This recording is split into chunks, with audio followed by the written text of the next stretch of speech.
Hello and welcome back to the e-learning space of MGM Higher Secondary School, Bokaro. This is the first video for Unit 6, Section C of Class 8 English coursebook. This lesson is titled The Eyes Have It, and it is written by the very famous Ruskin Bond. About the author. Here is a picture of Ruskin Bond. He was born on 19th May 1934. He is an Indian author of British descent. He lives with his adopted family in Landour, Missouri, India. The Indian Council for Child Education has recognized his role in the growth of children's literature in India. He was awarded the Sahitya Akademi Award in 1992 for Our Trees Still Grow in Dehra, his novel in English. He was also awarded the Padma Shri in 1999 and the Padma Bhushan in 2014. So here is an Indian writer who writes in English and has a British family line. His stories are mostly for young children. He has received many awards, as you just now saw. We are going to read a story titled The Eyes Have It. So children, let us begin reading the story The Eyes Have It by the famous Ruskin Bond. But before we begin the story reading, let me ask you a few questions. Have you ever traveled by a train? Yes? Good. Most of us have traveled by a train. So while traveling by train, do you like to take the window seat? Oh yes, we all fight with our siblings to take the window seat.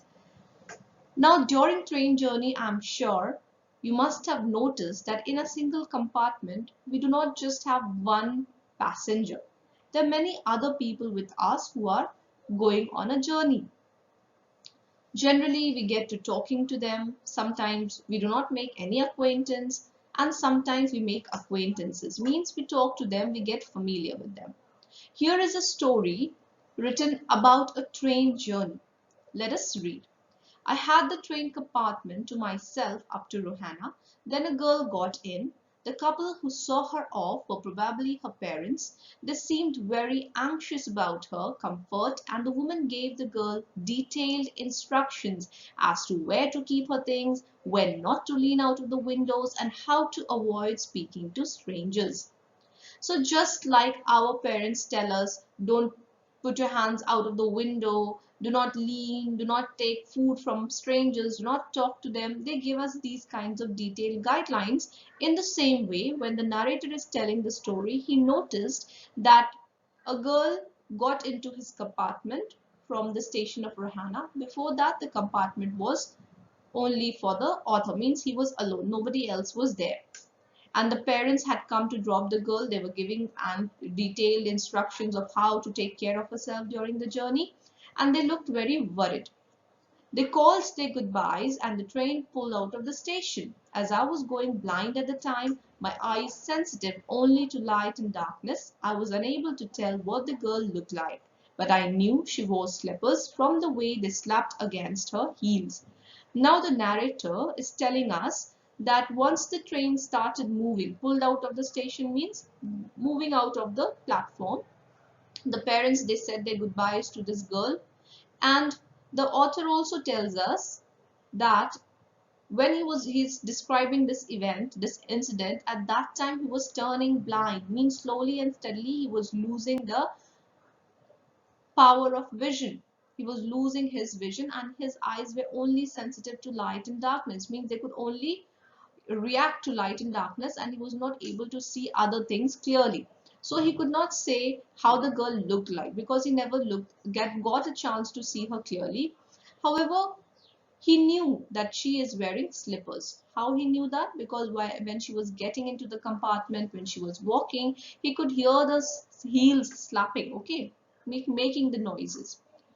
It would take me some time to discover something about her looks, and perhaps I never would, but I liked the sound of her voice and even the sound of her slippers. So here the narrator tells us that maybe if he focuses his vision better, he will be able to see the girl, and then he can tell us how she looked. But maybe he won't be able to even see that.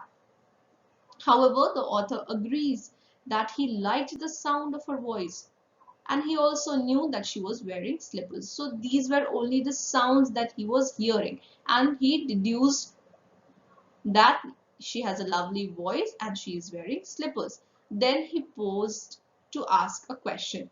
Are you going all the way to Dehra? I asked. Who is asking this? The narrator. To whom? The girl who got into the train. I must have been sitting in a dark corner, because my voice startled her. She gave a little exclamation and said, I didn't know anyone else was here. So, as soon as the narrator said or asked the question, the girl was startled. Startled means surprised, shocked. Okay? She did not know that there was another person in the compartment. The author presumes, the narrator presumes that maybe he was sitting in a dark corner and she did not see him.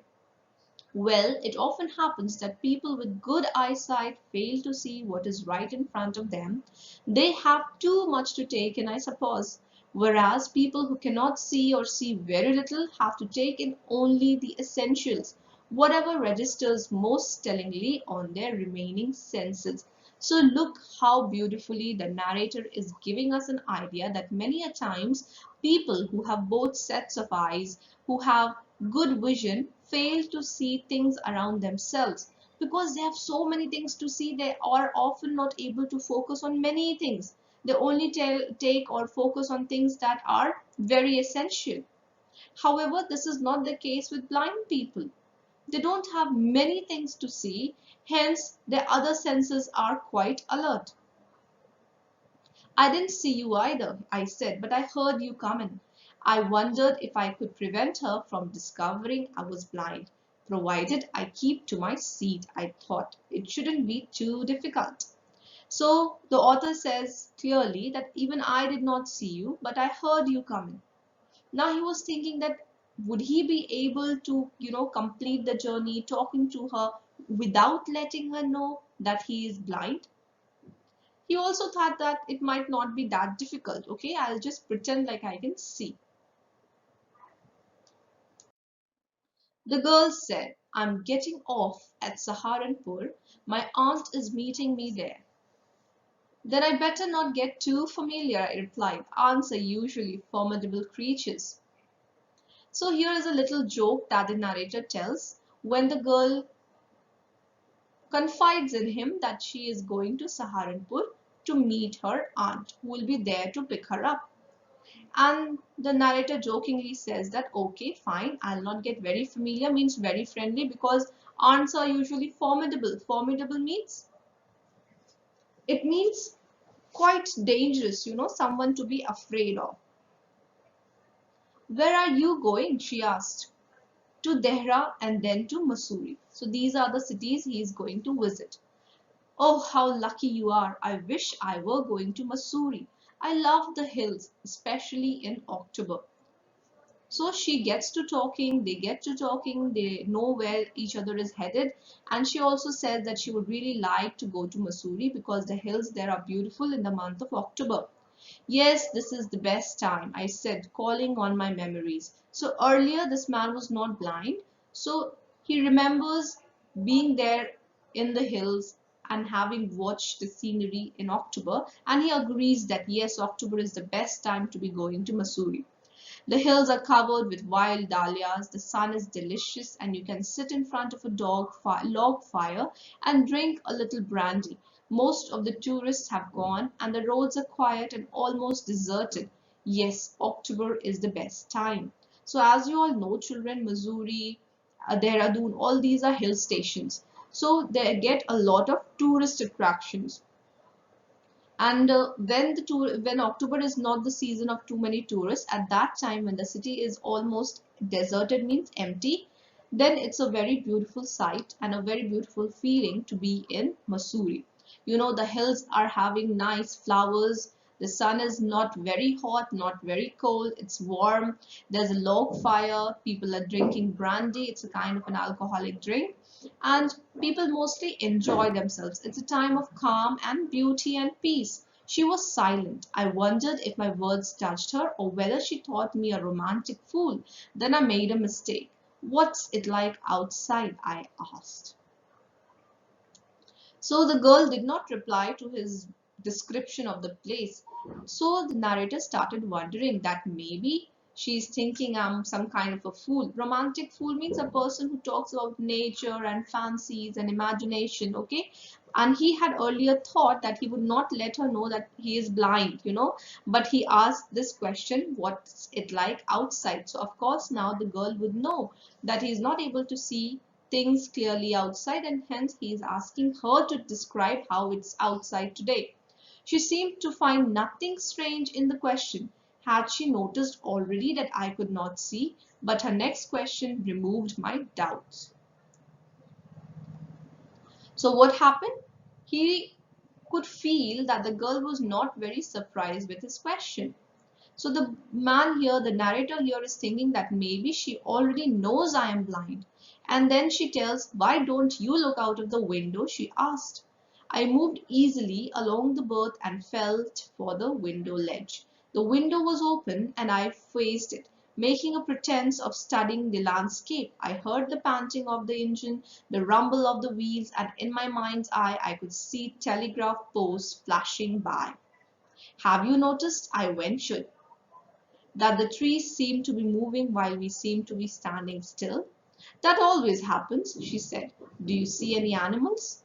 So now the man here, the narrator here, is pretending very well that he can see things. So he really moves to the window, means he touches the window, just pretending that he can see outside. He touched and saw that yes, the window was open, felt that the window was open. So he started, because he is a blind, not a blind person from birth, so he knows that something is going on outside the window. What it would be? So he says that it feels like we are standing still, but the trees are running, the scenery is moving, and he could hear the engine and the wheels moving. And in his mind's eye, means in his imagination, especially depending on the memories that he has have had all the time before getting blind or going blind, he uses those memories to pretend as if he's actually able to see outside the window. So the girl is also quite smart. She says that, do you see any animals? Because trees move and we sit, this is a very normal thing that always happens. There is nothing new in it. And she asks him, do you see any animals? Here, children, here is a textbook picture of the story we are reading. A girl sitting opposite to the narrator. He's feeling the window and trying to describe the scenery he's seeing outside. But is he really seeing it? No, he's a blind person. He, based on his previous memories, based on his previous train journey experiences, he is sharing this kind of information with the girl just to make small talks and get familiar or acquainted with the woman.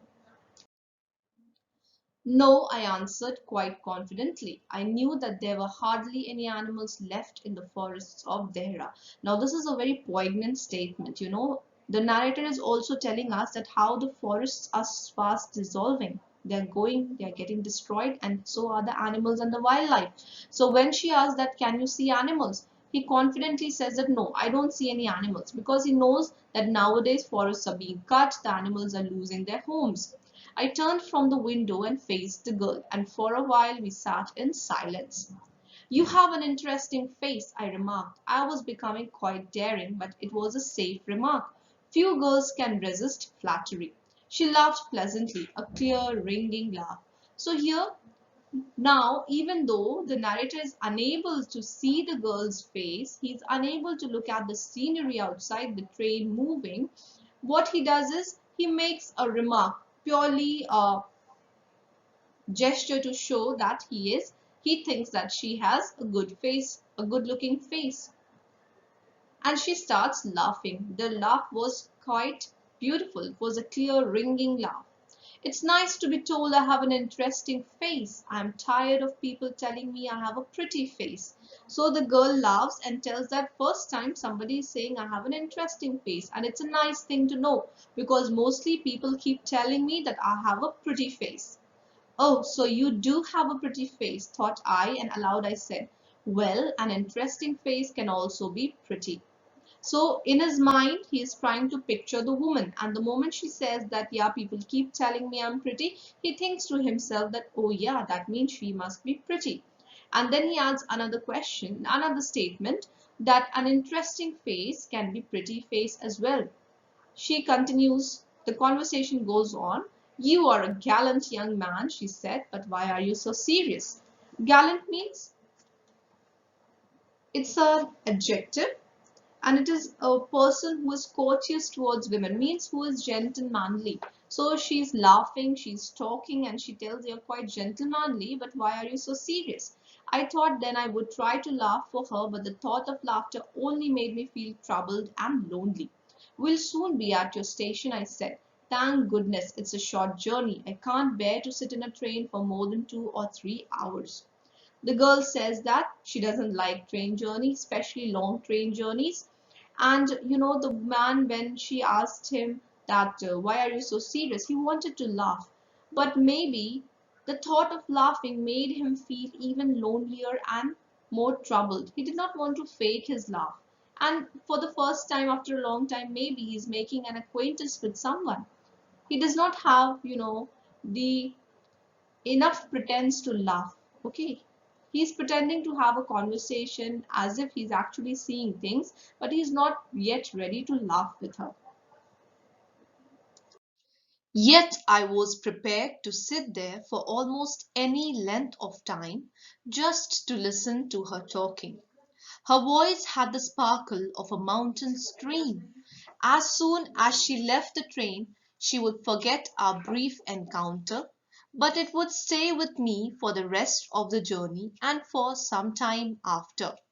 So, who is the speaker here? The man who was sitting in the compartment trying to make friends with his co-passenger or woman. He is blind and he is pretending that he is not. When the girl says she doesn't like long train journeys, here is the narrator telling us that he was prepared to sit for a long time just so he could talk to her. Why? Because he really enjoyed the voice, the sound of her voice. To him it was like a sparkle of a mountain stream. Here is a comparison of a beautiful voice just to show to us that the narrator really liked her voice. He also knows quite well that as soon as she will leave the train, she will definitely forget about this small encounter. Brief means small. But the man here, the narrator here, for the rest of the journey, he is going to recall the conversations he had with his co-passenger. And in fact, even after the journey, for some time after, he is going to remember this brief encounter, this chance meeting with this girl. The engine whistle shrieked, the carriage wheels changed their sound and rhythm. The girl caught up and began to collect her things. I began to wonder if she wore her hair in a bun or if it was plaited. Perhaps it was hanging loose over her shoulders or was it cut very short? So here the imagination of the narrator is being described. So the engine whistle shriek. It means the engine whistle was blowing. Now the carriage wheels change their sound. What happens when the engine blows its whistle and the wheels change sound? It is time for the train to make a stop at a station. So now the girl very well knows it's a station. She gets up, she starts collecting her things. From the sound of it, the narrator is describing these things to us. And he is wondering what does the girl look like, what kind of hair she has, is it plaited, is it in a bun, and or is it open, or is it very short? He has no idea. He's just imagining things and wondering things.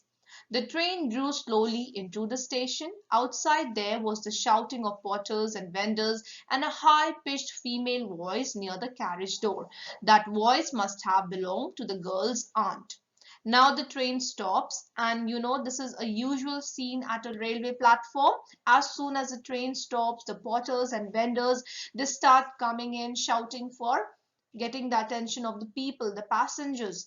And this narrator, the passenger here, he also heard a high-pitched female voice and guessed that it must be the girl's aunt. "Goodbye," the girl said. She was standing very close to me, so close that the perfume from her hair was tantalizing.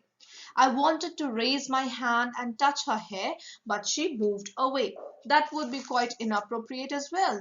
Only the scent of perfume lingered where she had stood. So the girl is wearing perfume, and the perfume is quite tantalizing. Tantalizing means something that is a very, something that you would really want, something attainable,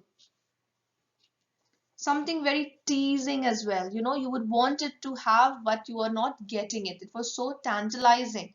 So the narrator here, it was so good, the perfume was so good, and because of the smell he could make an idea, he could make out that where the girl must be standing. She was very close to him. He really wanted to just raise his hand and touch her hair, just to get an idea what this girl, this mysterious passenger, looked like. But she had moved away, and what was left was only the lingering perfume scent. Lingering means when something moves away, whatever is left in the whiff of air is the lingering smell of the scent. There was some confusion in the doorway. A man getting into the compartment stammered an apology. Then the door banged and the world was shut out again. I turned to my berth. The guard blew the whistle and we moved off. Once again, I had a game to play and a new fellow traveler. Now we see here that the girl leaves the berth, the compartment that she traveled in, and she goes away. But this passenger tells us, the narrator tells us, that there was some confusion at the doorway. Something was happening in the doorway. And now a new man got into the compartment, a new co-passenger was here. The world was shut down again, means the outside world was again closed to this narrator. Now he has a new game. What is the new game? He likes to talk to his co-passengers, and with the help of his other senses, because he is blind, tries to make a guess of what the co-passenger looks like, strikes a conversation with them, pretends as if he is not blind. So once the train started moving again, now he has a chance to make a new acquaintance with the new passenger in the compartment. The train gathered speed, the wheels took up their song, and the carriage groaned and shook. Look at the description here. This is all based not on something that the narrator is seeing. He's visually impaired actually, so he cannot see these things, but he is feeling these things. The train has sped up, the wheels are changing their song, the carriage is groaning and shaking. I found the window and sat in front of it, staring into the daylight that was darkness for me. What a poignant line Ruskin Bond uses here. He is staring into the daylight that was darkness for me. Why was it darkness? Because the man here, the narrator here, that is telling us these things is actually a blind person. So many things were happening outside the window. It could be a fascinating game guessing what went on out there. We come to know that how lonely these specially abled or differently abled people are. They lack friends. They have no idea of the outside world. So whatever chance they get at making acquaintance, they grab it. He is saying that it would be a nice game to guess what is there outside the window. It would make a nice journey game, right? The man who had entered broke into my reverie. Reverie means when you're thinking of something in silence on your own, like a daydream. So he was thinking of these things about his life, about the things going on outside the window when the man started talking to him. "You must be disappointed," he said. "I'm not nearly as attractive a traveling companion as the girl who just left." So this time the man himself is making conversation with the narrator here. He says that you must be disappointed, means you might not be feeling good about your new co-passenger, because I'm not as beautiful, as attractive as the girl who just left. She was an interesting girl. Now, because the man here has not seen the girl, whether she was attractive or pretty, he just has an idea about her because of the conversation he struck with her and her sound of laughter, the scent, the smell of her scent and perfume. So he simply remarks that she was an interesting girl. However, he asks another question. Can you tell me, did she keep her hair long or short? So this inquisitiveness in the narrator has not yet left him. He is still wondering about the girl, the acquaintance he made for a short time. I don't remember, he said, sounding puzzled. Now he is puzzled. Why do you think the co-passenger is puzzled here? Because he thinks the man must have seen the girl. Why would he ask such a question? Means he also has not seen clearly that this man is also blind. It was her eyes I noticed, not her hair. She had beautiful eyes, but they were of no use to her. She was completely blind. Didn't you notice? So, just as all the beautiful stories of Ruskin Bond, here we have a nice ending. What is the ending? Not just the narrator here is blind, but the acquaintance which he so loved with the girl he met on in the compartment was also blind, and this he comes to know from the next passenger who tells him that he did not notice what kind of hair the girl had because he was looking into her eyes. Her eyes were pretty, her eyes were beautiful, but they were of no use. Why? Because she was completely blind. She had no vision in her eyes, and he is surprised that her co-passenger, the narrator in the compartment, never noticed that. Here is a beautiful emotional story for you to ponder upon. We shall discuss more about the story in our next video. Till then, children, learn the glossary given to you in the textbook and underline the tough words. Read the story once again. Thank you and take care.